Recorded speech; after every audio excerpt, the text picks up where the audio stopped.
Welcome to MMO Grinder Backtrack, where I take a look at games I've reviewed previously to check out what's new.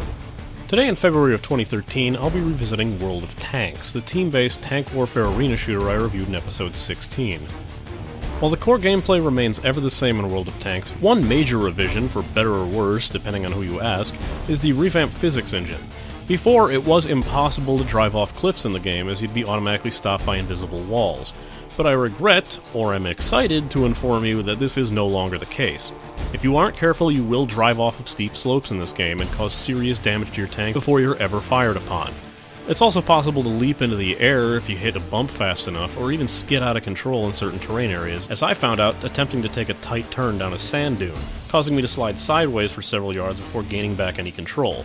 Water also poses more of a hazard this time as well, so try to refamiliarize yourself with the terrain if you haven't played this in months.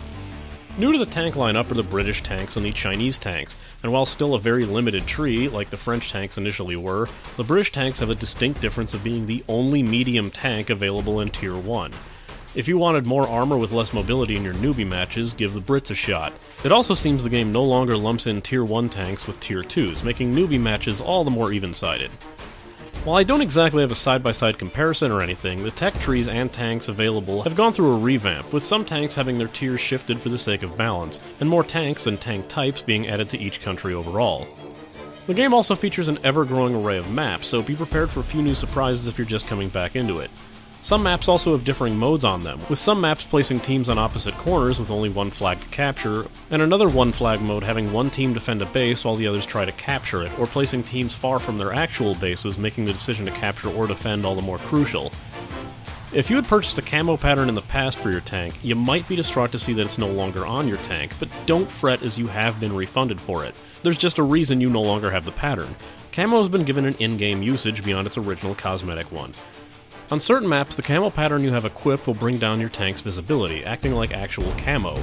Keep in mind, if you purchased a summer camo pattern and your tank is fighting in a desert or winter map, the pattern will not appear on your tank unless you purchase a camo pattern for those map types, or if you're on the summer map.